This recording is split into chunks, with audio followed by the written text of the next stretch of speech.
আসসালামু আলাইকুম ওয়া রাহমাতুল্লাহি ওয়া বারাকাতুহু।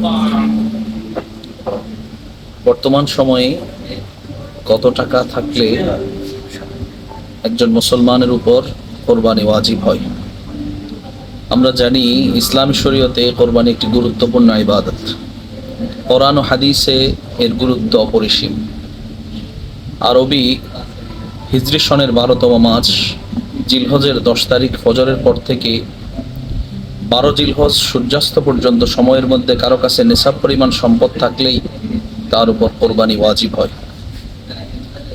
কিন্তু আমাদের জানার বিষয় হচ্ছে যে বর্তমান সময়ে আমাদের কাছে কত টাকা থাকলে আমরা এই কোরবানির মতো গুরুত্বপূর্ণ ইবাদতটি করতে পারবো বা কাদের উপর ওয়াজিব হবে।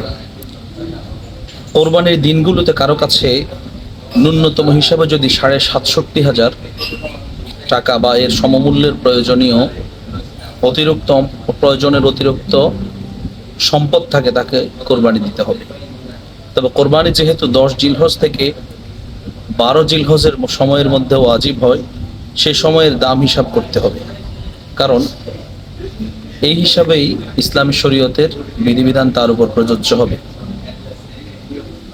তাহলে আমাদের জানার বিষয় হচ্ছে, আমাদের কারোর কাছে যদি কোরবানির যে 3 দিন সময় 10 থেকে 12 জিলহজ, এই 3 দিনের মধ্যে যদি কারো মালিকানায় অতিরিক্ত 67,000 টাকা থাকে, তাহলে তার উপর কোরবানি ওয়াজিব।